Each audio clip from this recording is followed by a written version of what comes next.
December 3, 1944. The mess hall at Camp Sherman, Ohio, fell into an unusual silence as Sergeant Vernon Hughes wheeled in a metal cart laden with glass bottles filled with dark brown liquid. Krista Lindemann watched from her seat at the long wooden table, her hands folded carefully in her lap, her posture rigid with the military bearing she had maintained even in captivity. Around her, 53 other German women prisoners sat equally still, their eyes following the American sergeant's movements with a mixture of curiosity and apprehension. The bottles caught the winter light streaming through the tall windows, creating amber glows that danced across the worn floorboards. Krista had never seen anything quite like them. The liquid inside was almost black, and condensation beaded on the cold glass surfaces. Next to her, Ursula Reinhardt leaned closer and whispered in German, her voice barely audible. "What do you think it is? Some kind of tonic?"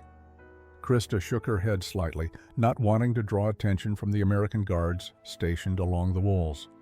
For 3 weeks since their arrival at this prisoner of war facility, every aspect of American behavior had been scrutinized, analyzed, and debated among the women during their scarce private moments. They had been taught that Americans were brutal, uncivilized enemies who would show no mercy to captured German personnel.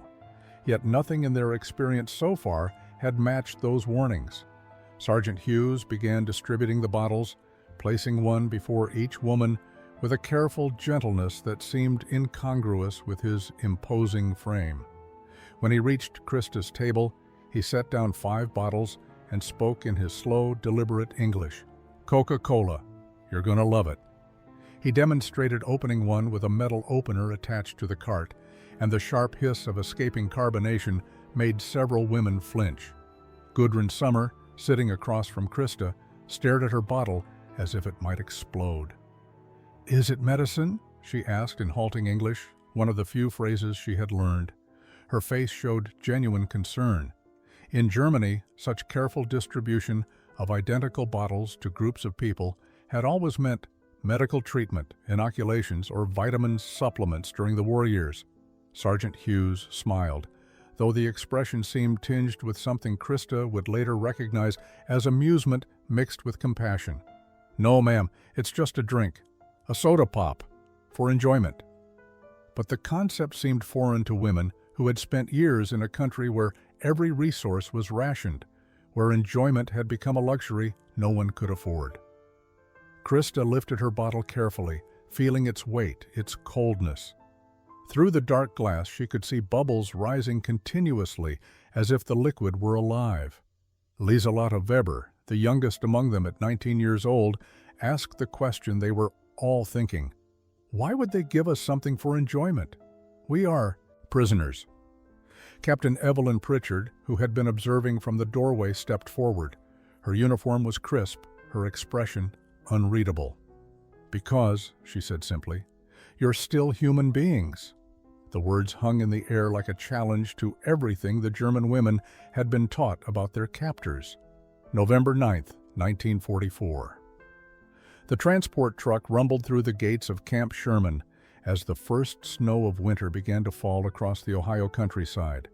Krista Lindemann sat pressed between Ursula and Gudrun on the hard wooden bench, her hands clutching a small canvas bag that contained everything she still owned in the world. Through the gap in the canvas covering, she caught glimpses of bare trees, endless flat farmland, and finally, rows of simple wooden barracks surrounded by chain-link fencing topped with barbed wire. The truck lurched to a stop, and American soldiers began shouting orders in English that most of the women couldn't understand. Krista's heart hammered against her ribs. For months since her capture in France during the German retreat, she had heard stories about what happened to prisoners, especially women, in enemy hands.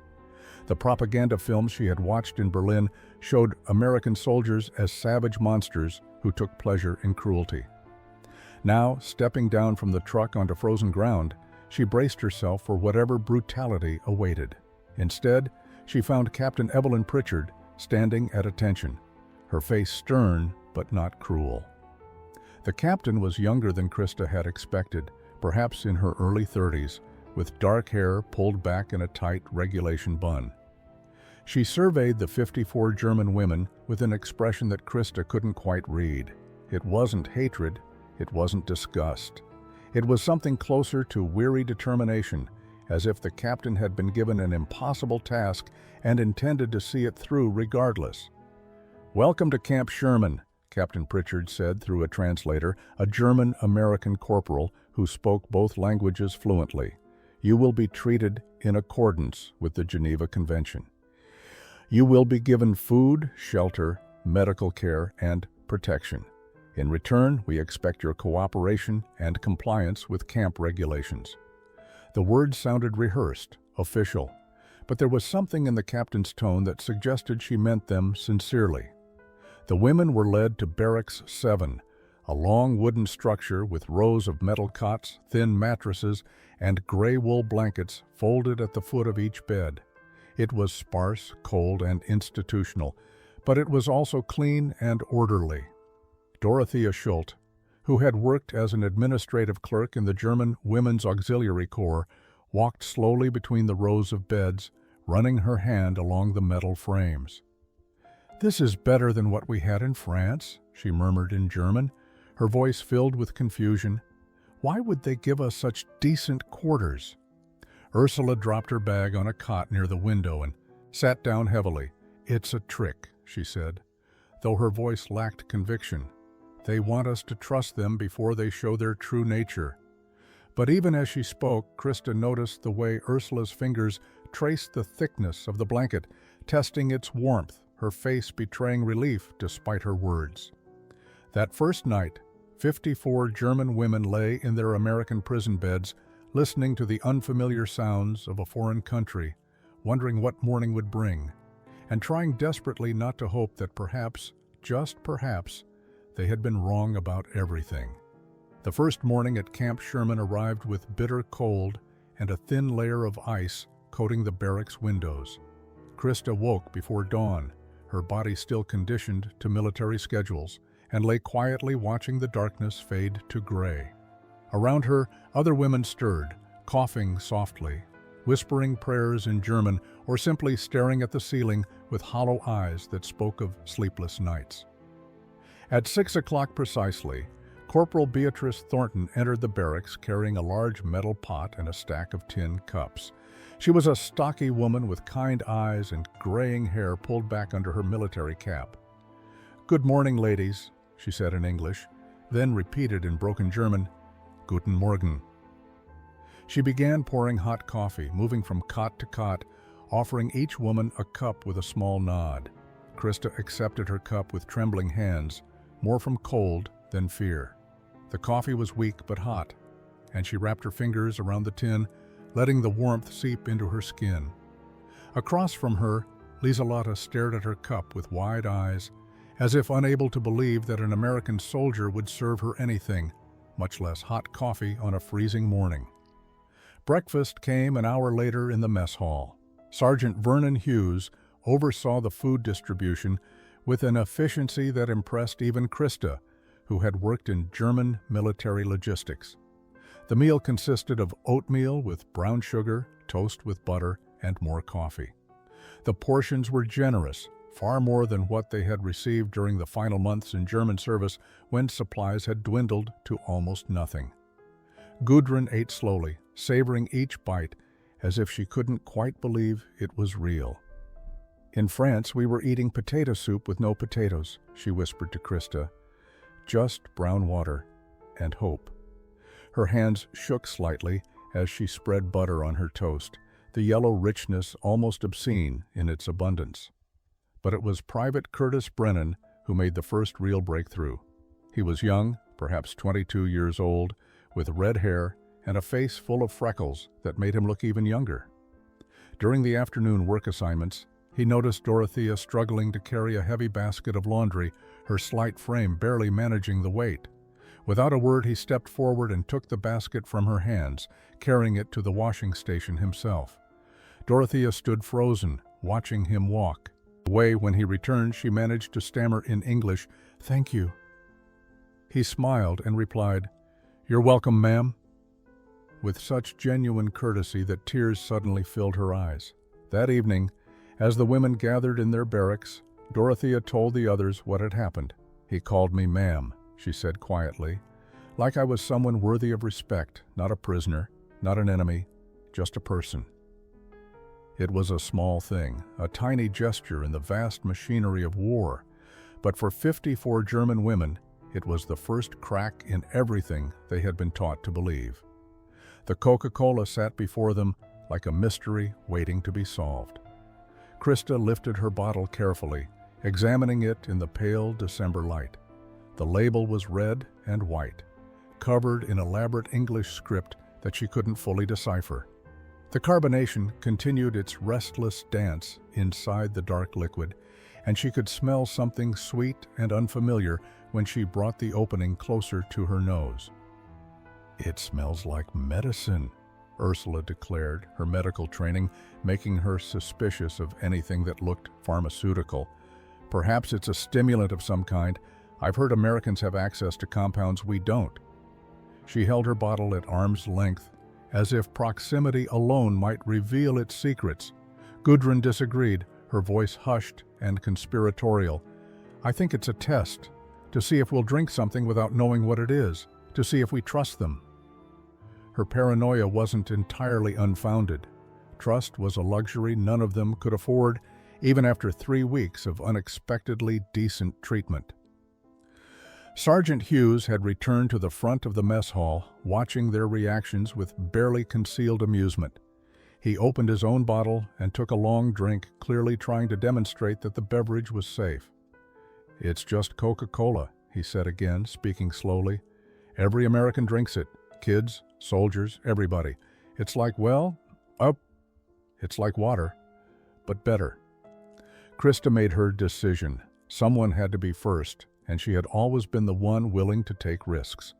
She lifted the bottle to her lips and tilted it back, letting the liquid flow into her mouth. The sensation was immediate and overwhelming. The carbonation fizzed against her tongue and throat, making her eyes water.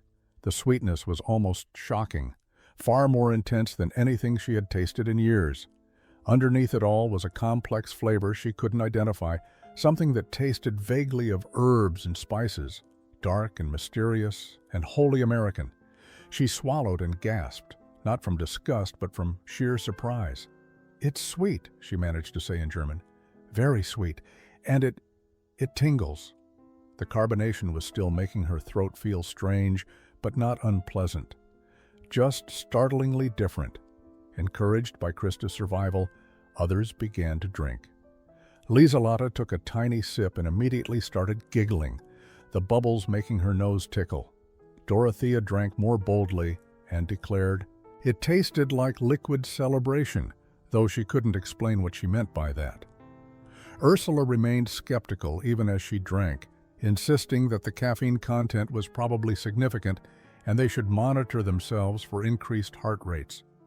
But it was Gudrun who spoke the truth they were all feeling. She held her half-empty bottle up to the light, watching the bubbles rise, and said quietly, "In Germany, we haven't had anything like this in years. Everything has been rationed, restricted, measured out in tiny portions. And here, they just give it to us. Prisoners, enemy, prisoners." She looked around at her companions, her expression caught between wonder and confusion. What kind of country has so much that they can give this away freely? The Coca-Cola was only the beginning. Over the following weeks, Krista and the other women discovered that American abundance extended far beyond carbonated beverages. Each meal brought new revelations that challenged everything they understood about wartime scarcity and enemy nations. Breakfast became a daily exhibition of plenty. Fresh eggs arrived from local farms, their yolks bright yellow and rich. White bread, soft and pillowy, appeared on their tables with butter that wasn't stretched thin with substitutes.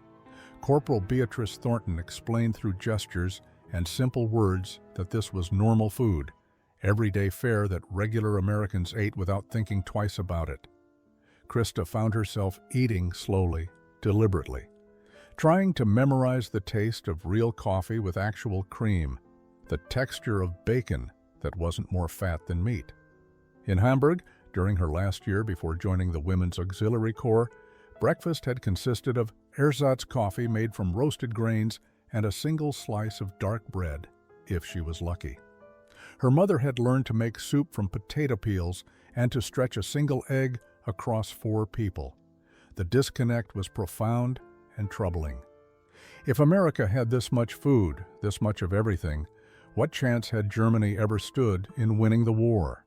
The propaganda had promised them that the Americans were suffering, that their economy was collapsing, that victory was inevitable. Yet here was the evidence that they had been fighting an enemy who could afford to feed their prisoners better than Germany fed its own soldiers. Chocolate arrived in mid-December. Sergeant Hughes distributed small Hershey bars during evening recreation time, explaining it was an early Christmas gesture. Lieselotte held hers as if it were made of gold, unwilling to unwrap it.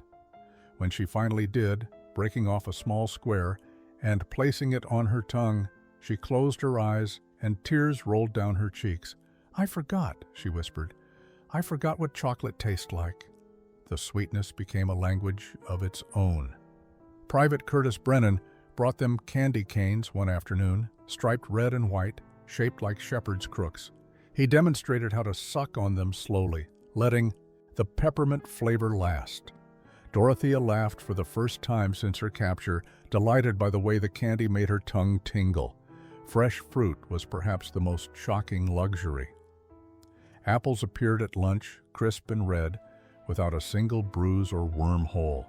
Oranges came later, exotic and bright, their citrus scent filling the mess hall. Ursula peeled hers carefully, saving the rind, unable to believe they were simply expected to eat something so precious and discard the rest. Captain Evelyn Pritchard watched these small discoveries with an expression Krista had learned to recognize. It wasn't pity exactly, but something closer to sadness mixed with determination. The captain understood what these women were learning with every meal, every small gift, every unexpected kindness. They were learning that they had been lied to about everything, and that revelation was both liberating and devastating in equal measure. Krista sat in the barracks common room, a half-empty bottle of Coca-Cola warming in her hands, listening to Ursula read aloud from an American newspaper. The English was still difficult, but Ursula's medical training had included language studies, and she translated haltingly into German. The article described American factory workers, their wages, their living conditions, their abundance of consumer goods. Everything contradicted what they had been taught. "It says here that American workers have automobiles," Ursula said, her voice rising with disbelief. "Not just the wealthy, regular factory workers. They drive to work in their own cars." She looked up from the newspaper, her expression bewildered. "That can't be true. That would mean millions of automobiles." Gudrun shook her head firmly. "It's propaganda, American propaganda designed to demoralize us. They want us to believe they're superior." But her words lacked conviction. She had seen the trucks arriving daily with supplies, had witnessed the casual way Americans treated resources that would have been precious in Germany. The evidence was becoming impossible to ignore. The cognitive dissonance grew worse each day. Krista found herself lying awake at night, mentally reviewing everything she had believed about the war, about Germany's mission, about the righteousness of their cause. The Hitler Youth leaders had taught her that Germans were defending civilization against American barbarism. Her auxiliary corps training had reinforced the idea that American soldiers were undisciplined, weak, and morally corrupt. Yet Private Curtis Brennan helped elderly German women carry their laundry without being asked. Sergeant Vernon Hughes remembered which prisoners had dietary restrictions and made special accommodations. Corporal Beatrice Thornton spent her off-duty hours teaching them English phrases, patient and kind, even when they struggled. These were not the actions of barbarians. Dorothea voiced what many were thinking during their evening discussions. What if everything we were told was a lie? Not just about America, but about everything? The question hung in the cold air like a physical presence. If they had been deceived about American cruelty, what else had been false?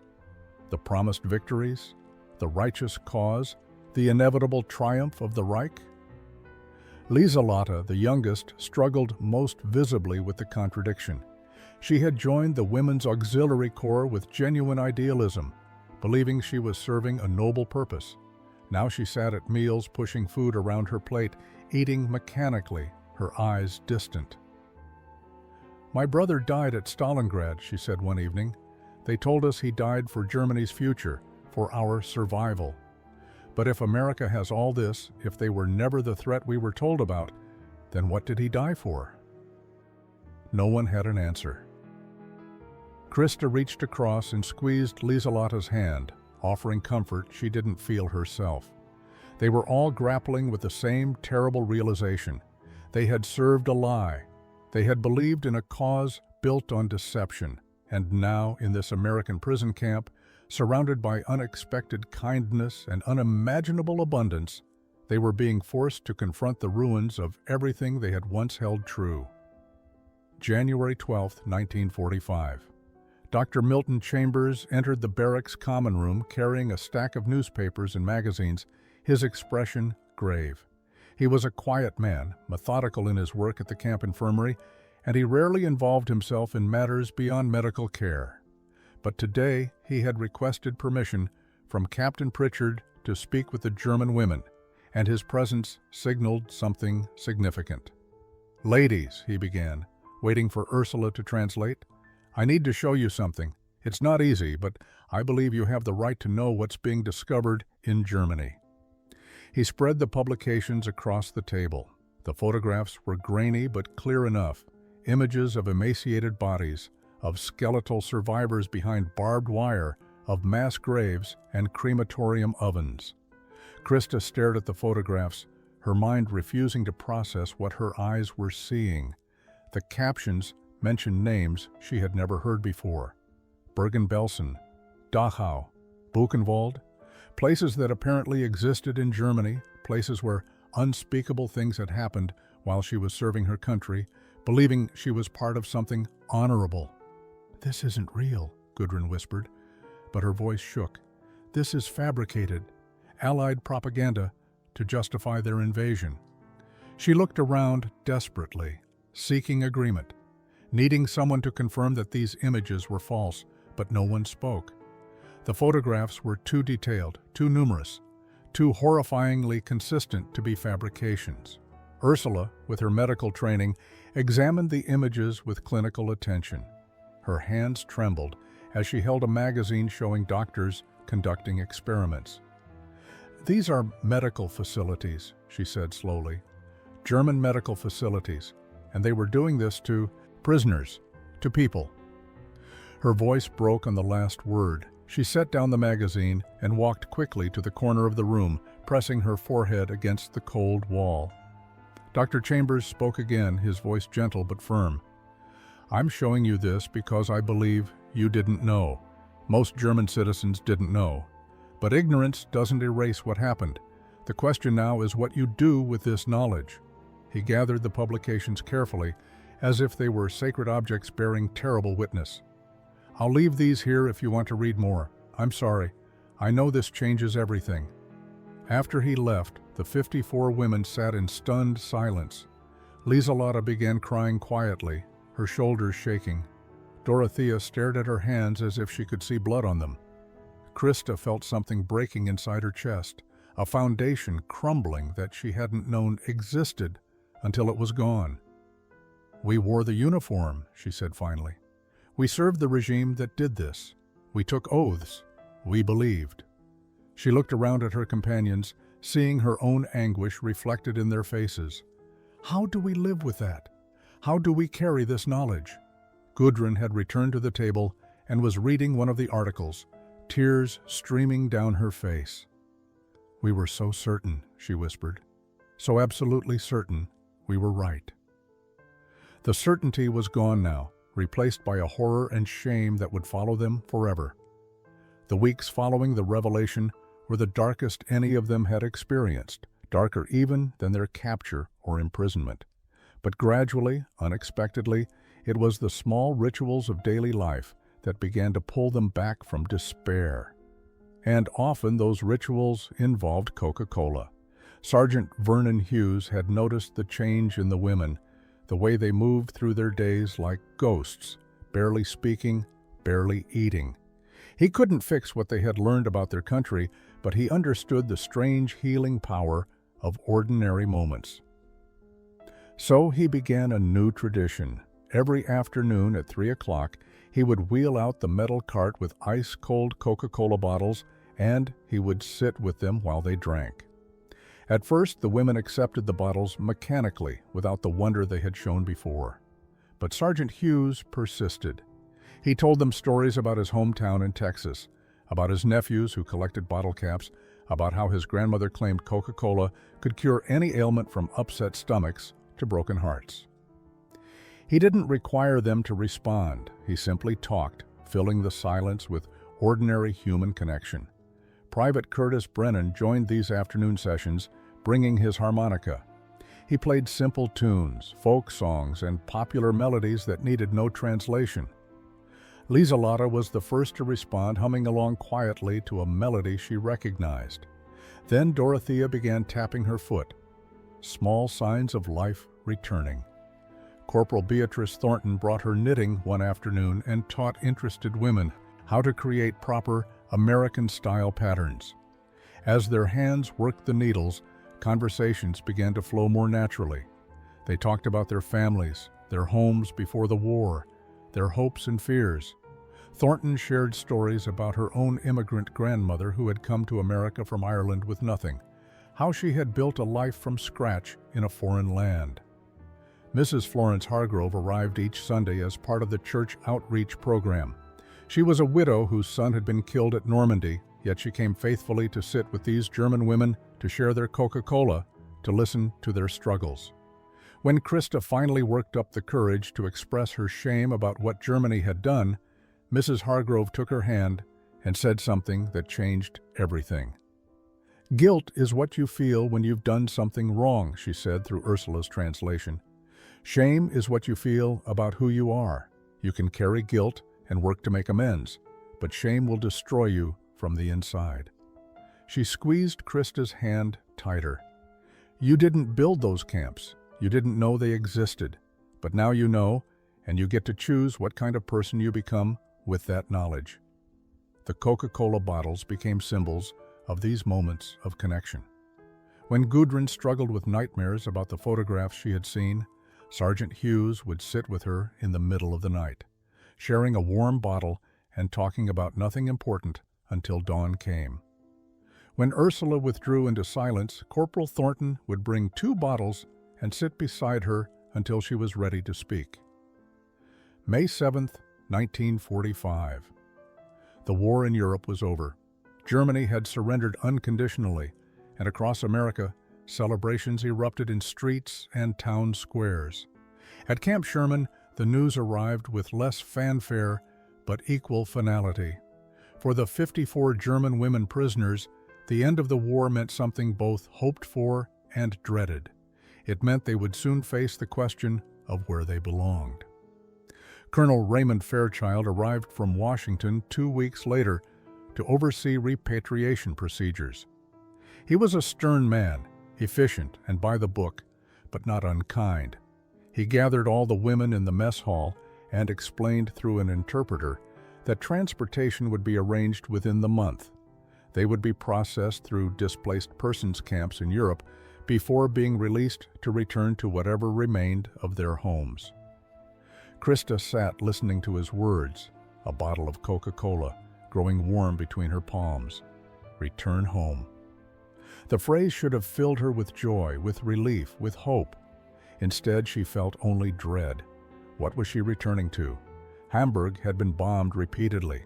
She had received one letter through the Red Cross, 6 months old, telling her that her family's apartment building was destroyed. Her mother and younger sister had fled to her aunt's farm in the countryside, but beyond that, she knew nothing. Around her, the other women wore similar expressions of uncertainty. Ursula had learned that her parents were dead, killed in a bombing raid on Stuttgart. Gudrun had no information at all about her family in Dresden, and the stories coming from that city were horrific. Liselotte's entire hometown had been in the path of the Soviet advance, and refugees reported that the Red Army had shown no mercy. But beyond the practical concerns about destroyed homes and missing families lay a deeper question. Who would they be if they returned? They would be seen as failures, as women who had been captured by the enemy and corrupted by American influence. They would return to a country occupied by foreign powers, divided and defeated, bearing the collective shame of the concentration camps and the war crimes. They would be returning to a Germany that no longer existed, that perhaps had never truly existed outside propaganda and lies. That evening, Krista found herself in the common room with Ursula, Gudrun, Liselotte, and Dorothea. They sat in a circle, each holding a bottle of Coca-Cola that Sergeant Hughes had quietly left for them. The bottles were cold, condensation beating on the glass, exactly as they had been that first confusing day in December. "I don't want to go back," Liselotte said suddenly, her voice barely above a whisper. "Is that terrible? Is that betraying my country to say I don't want to return?" She looked around at the others, her eyes pleading for understanding. "Here, I've learned what it means to be treated with dignity. I've found work that matters, helping in the infirmary with Dr. Chambers. I've made friends. And back in Germany, I would be returning to nothing and no one." Dorothea nodded slowly, her fingers tracing the Coca-Cola label. "I feel the same way, but how do we even begin to ask for such a thing?" 20 years later, Krista Lindemann stood in her kitchen in Cincinnati, Ohio, opening bottles of Coca-Cola for her children. Her daughter, Emily, was practicing piano in the living room while her son, Thomas, worked on homework at the kitchen table. The familiar hiss of carbonation still made her pause, still carried her back to that December day in 1944 when she first tasted the strange American medicine. She had stayed. So had Ursula, Gudrun, and Liselotte. Dorothea had chosen repatriation, determined to find her family and help rebuild Germany. Of the 54 women who had been imprisoned at Camp Sherman, 18 had requested to remain in America, facing the uncertain process of becoming displaced persons seeking immigration status. Mrs. Florence Hargrove had sponsored Krista, providing housing and helping her find work as a translator. The transition had been difficult. Many Americans were still hostile toward Germans, unable to separate individual people from the collective guilt of the war. But there were enough who saw in these women what Captain Evelyn Pritchard and Sergeant Vernon Hughes had seen, the possibility of redemption through genuine transformation. Krista had married an American veteran, ironically a man who had fought in Germany during the final months of the war. They had met at a church social, and he had told her honestly that he struggled with anger toward Germans. But he had also said he believed in judging people by their actions rather than their origins. Their courtship had been slow, built on honesty about the past and hope for the future. Ursula had become a nurse, just as she had dreamed during those afternoons working with Dr. Milton Chambers. She had married as well, to a fellow German immigrant, and together they worked in a hospital serving poor communities. Her dedication to healing had become her way of making amends for the suffering her country had caused. Gudrun had opened a bakery in Columbus, creating both German and American pastries, building literal bridges between cultures through shared food. Liselotte had become a teacher, working with immigrant children, helping them navigate the difficult path of building new lives in a foreign land. The women who had returned to Germany had written letters over the years. Dorothea had found her mother alive and had worked tirelessly in reconstruction efforts. She wrote that her experience in Camp Sherman had taught her what reconciliation looked like, and she tried to bring those lessons to her devastated homeland. Several of the repatriated women had become leaders in German-American friendship societies, working to ensure that future generations would never repeat the hatreds of the past. Krista handed Coca-Cola bottles to her children, watching them drink without a second thought, without wonder or confusion, just accepting it as a normal part of their American childhood. And she was grateful, grateful for the mysterious brown bottles that had somehow represented everything America could offer. Not just abundance, but the possibility of transformation. Not just freedom, but the chance to choose who you would become. The taste of forgiveness, served cold in a glass bottle, had changed everything.